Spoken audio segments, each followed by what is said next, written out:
very warm welcome. You're watching a new episode of Melt. I'm Ritvika Gupta reporting from my home. This week we are continuing our coverage from Z-Melt 2020 and we'll be presenting highlights from a session by Alan Gannett, author, entrepreneur and speaker about all things creativity. Alan Gannett was the founder and CEO of TrackMaven, a marketing analytics platform. In 2018, he published his book, The Creative Curve, which has been translated into 7 other languages. Today, Alan will be taking us through his presentation titled Flashes of Genius, Learning the Art and Science of Creativity. Let's get ready to melt with Alan Gannett.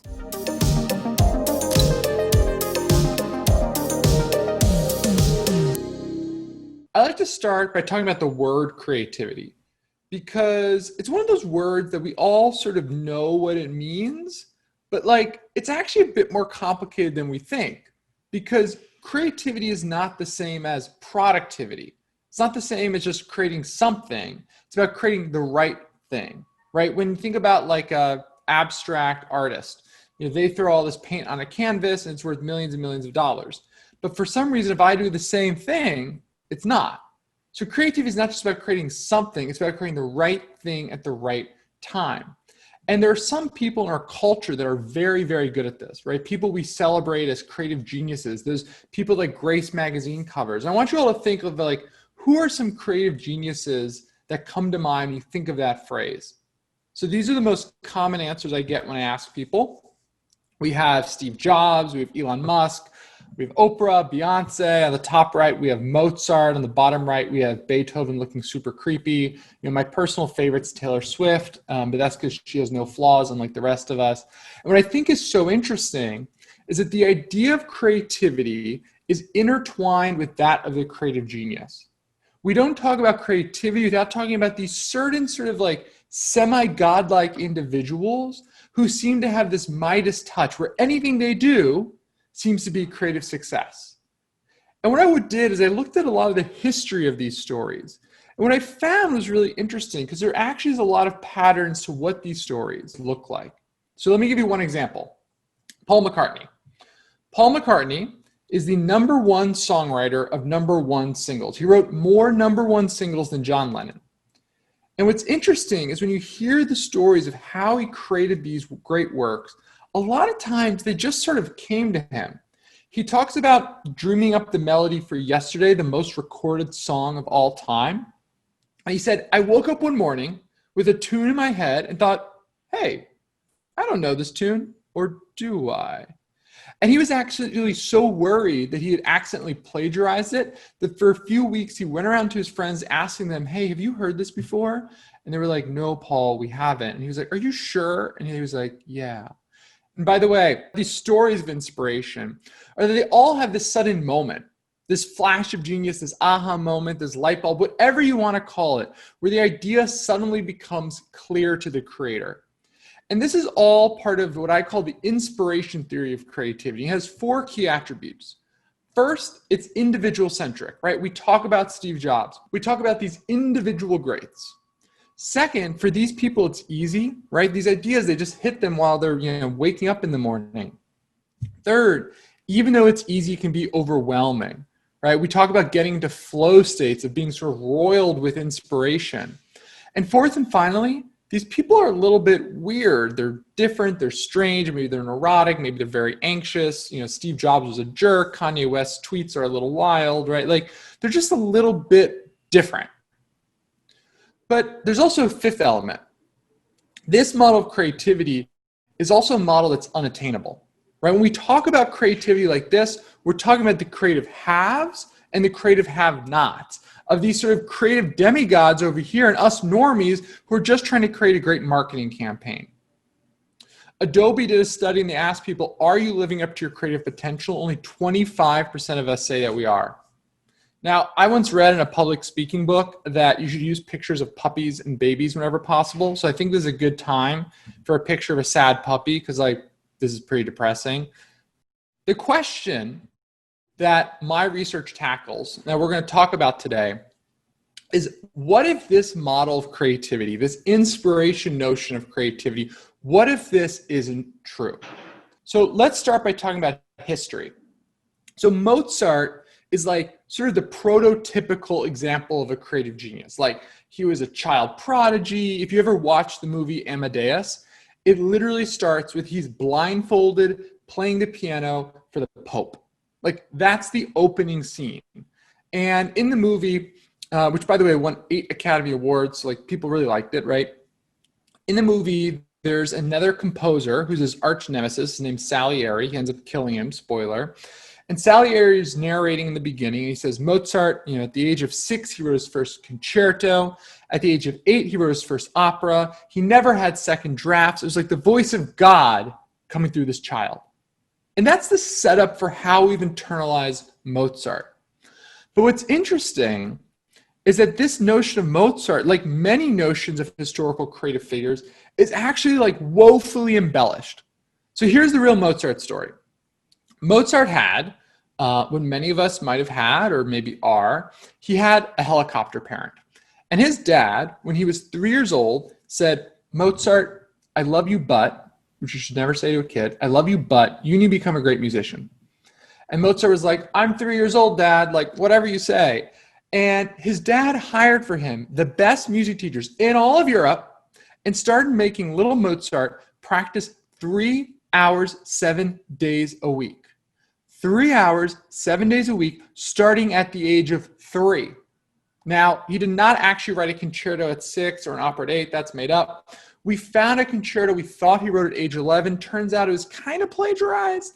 The first truly original concerto he wrote when he was 17. And you might be like, okay, that's like pretty impressive though, except 1, it's not his best. 2, that's after 14 years practicing 3 hours, 7 days a week with the best music teachers in all of Europe under the conditional love of a helicopter dad. Like you too could write a half-decent concerto. So this idea of Mozart as sort of popping out of the womb playing the piano is just fanciful. By the way, his name, stage name, this is his real name. Everything's a lie. So what's interesting is when you look at these stories of creative achievement throughout history, over and over again, you find stories like Mozart, where we have sort of internalized the sort of Hollywood, entertainment, PR, marketing version of creativity, not the reality of how creativity works. But what about the science? Well, creativity is actually studied in a lot of different fields, right? So there's neuroscience, psychology, sociology, anthropology. And what's interesting is when you look at the research behind creativity, you find the same thing. You find the research does not support the inspiration theory of creativity. Let me give you one example. So this was a study that was done in Austria, and the researchers had a pretty basic question. They said, okay, if creativity, the lightning bolt here, is so tied in with genius, the brain here, well, let's have a group of people do both a creativity test and an IQ test, because they should be correlated, right? The higher your IQ, the more creative you should be. That was the theory. And IQ is normalized on a bell curve. So if you have an IQ of 100, about half the world's smarter than you, about half the world's less smart. And what they found was there was a correlation between IQ and creative potential. But this correlation went away once you got to a threshold of 104. Once you got past a threshold of 104, you got an IQ of 110 or 160, you have the same creative potential. This is called the threshold theory. It's been replicated over and over again. It's the idea that once you get past this relatively average IQ threshold, we all have the same creative potential. If creative potential is so widespread, why isn't creative achievement? And how can we close this gap between potential and achievement? I'm gonna take a step back. Because when I started this talk, I said that, creativity is sort of hard to define. Sort of know it when you see it. But that's not actually a definition. Well, it turns out there's a really useful definition of creativity that comes from sociology. And that definition of creativity is the ability to create things that are both novel and valuable. Novel and valuable. The and is really important because it's not good enough to just create something new, right? That's just productivity, right? If I went to Microsoft Paint and I created this, well, it's certainly novel, but it's definitely not valuable and it's certainly not creative. Now, on the other hand, if you create something that's purely valuable, it's not necessarily creative. So for example, last year I learned, this is true, how to do conditional color formatting in Excel. You look so smart. It's so easy, like crazy. And it's definitely valuable, but it's certainly not novel. And it is also definitely not creative. So creativity comes at the intersection of these two things. When you create something that's both new and valuable, that's when you've done something creative. And this is really interesting to sociologists because value is a social phenomenon. For something to be valuable, we all as a group have to agree that it's valuable. It's like money. And what's interesting is we have a term in culture for things that are both new and valuable. We call them hits. And it doesn't have to be a hit in this sort of Taylor Swift or Kanye West sort of way, but when a group of people, big or small, agree that something is both new and valuable, we call it a hit. It could be a hit paper at an academic conference. It could be a hit new technology among developers. But when a group of people, big or small, say that something's new and valuable, we call it a hit. So if you want to understand creativity, understanding why certain things become hits, why certain things become trends is incredibly useful for understanding what creativity really is. So what's interesting to us when it comes to trends, when it comes to hits, when it comes to things that creativity aspires to create, is that things come into favor and they fall out of favor. There's a rise and there's a fall.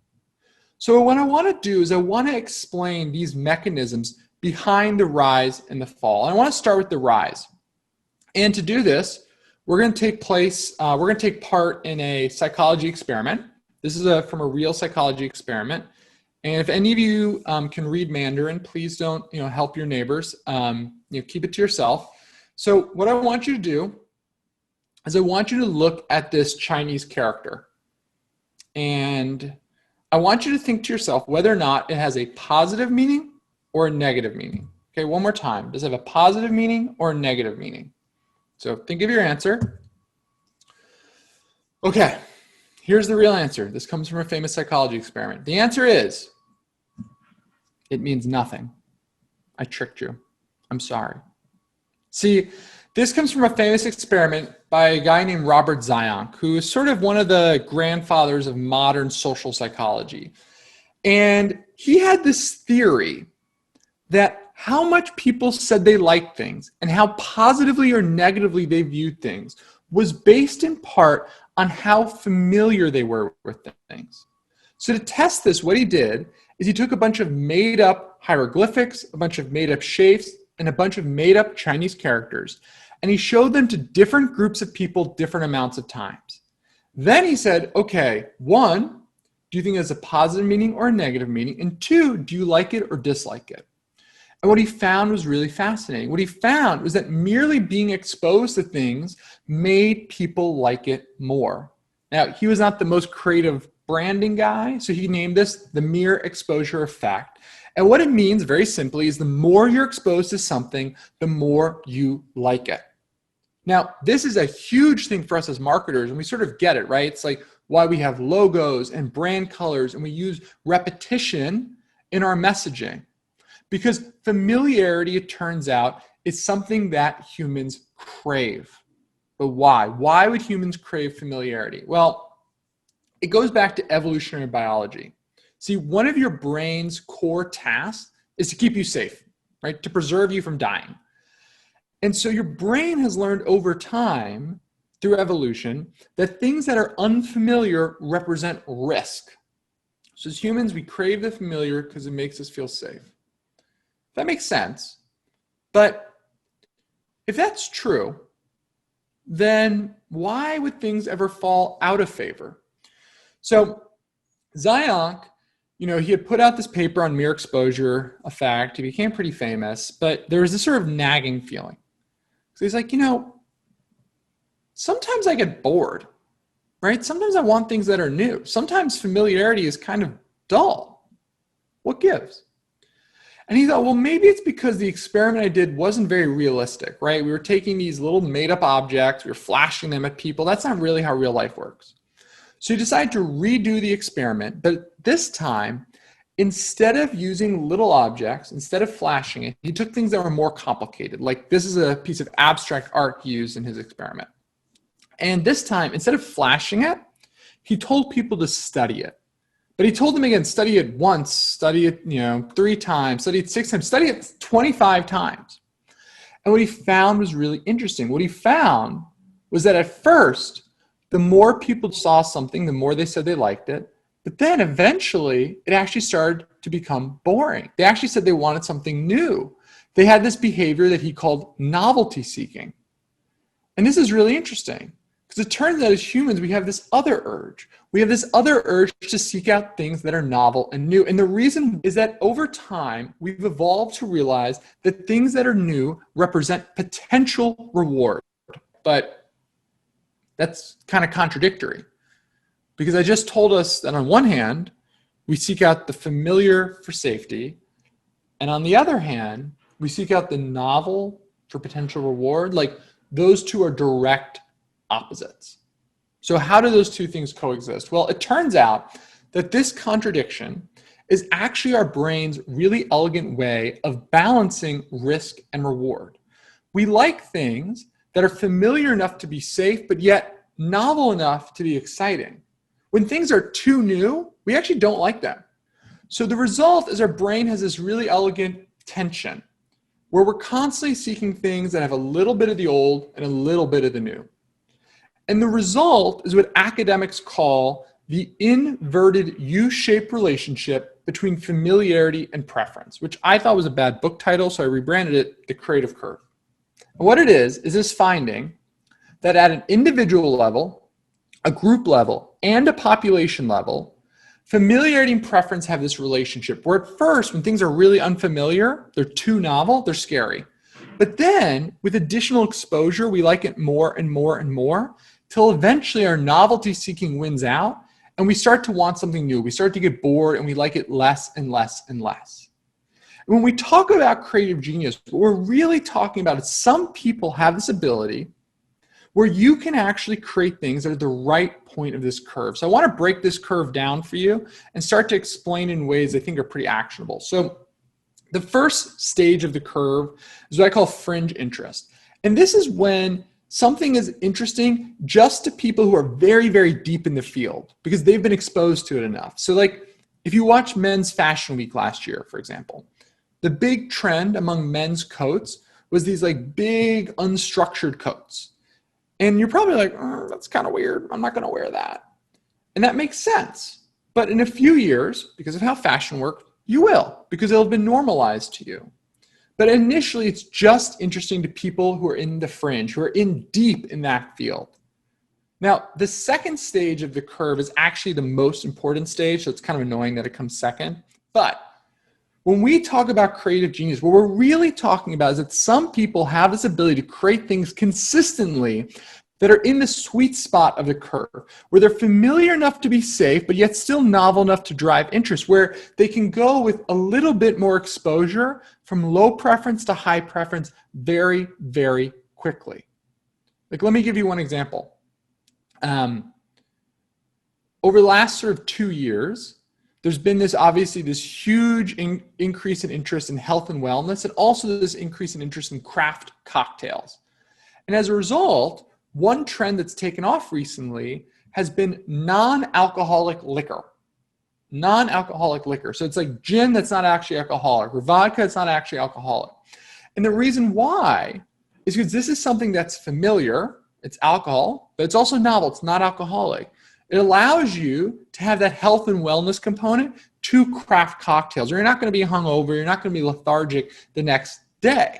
So this is something that's in the sweet spot of the curve, so it's been taking off. Now, eventually, all things eventually come to an end. They eventually reach what I call the point of cliche, and this is when things have become so overexposed that with additional exposure, they start to fall in popularity. So a great example is the clothing brand Ed Hardy. Ed Hardy used to do $900 million a year in sales. People like Jay-Z and Beyonce wore Ed Hardy. But then at a certain point, it became kind of gaudy and gauche, and people stopped wearing it because it became overexposed. Now, today, Ed Hardy only does $20 million a year in sales. Now, the phase that is most problematic, that causes people the most issues, is what I call the stage of follow-on failure. This is when ideas are still popular, but they're about to quickly fall out of favor. And what happens is a lot of times big companies, they see a trend on the upswing and they start creating their own version. By the time it comes out, it's right at the top of follow-on failure. And maybe they're going to be successful with it for a little bit, but then it's going to quickly fall out of favor. This is how you can easily get fired at a big company. You're like, oh, I see this emerging trend. And then you create your own version and then it drops out. This is also why you want to look at trends, things that are really popular, not as best practices. Because by the time you create your own version, it's likely to be a follow-on failure. Instead, you want to look at trends as things not to do, things that people have already done.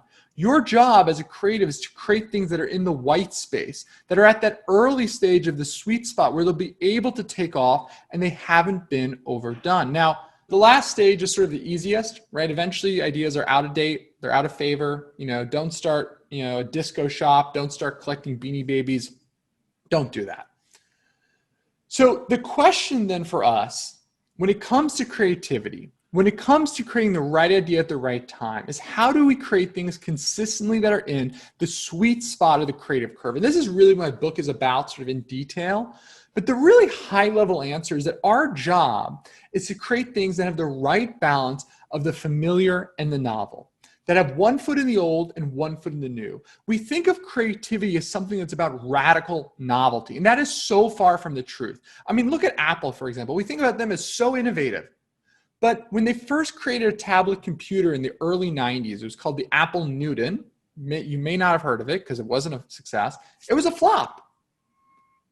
But then today, the iPad is hugely successful. And if you think about how they got to the iPad, it was about consistently making small moves, right? The iPad was an iPhone without a phone. The iPhone was an iPod with a phone. The iPod was a better MP3 player. So often, when it comes to creative success, it's about making those smaller incremental steps. Star Wars was a Western in space. Harry Potter is the most traditional orphan rising story of all time, but they're wizards. Your job as a creator is not to create something that's radically new, but rather create something that's the right level of new. But yet, for a lot of us, we don't think we're that creative. And so the question I have for all of you is, are you your own worst enemy when it comes to creativity? Are you the one telling yourselves things like, I'm not creative enough, or maybe I'm too old to learn a creative skill? Because the reality, the science, the history says that's not true. And that was Alan Gannett telling us how to cultivate creativity and leverage the creative curve. You can watch the full session and all other replays on zmelt.com. The VOD has been extended till 3rd November 2020. Now let's take a look at the Melt cheat sheet. Creativity is all about striking the right balance between familiarity and novelty. Creative ideas need to be both novel and valuable. With that, it's a wrap on this episode of Melt. Do follow us on social media. Our handle is Ready to Melt. You can also stay informed on what's happening in the world of advertising and marketing with our daily Melt update on our website, readytomelt.com. And I'll see you next week, same time, same place. Goodbye.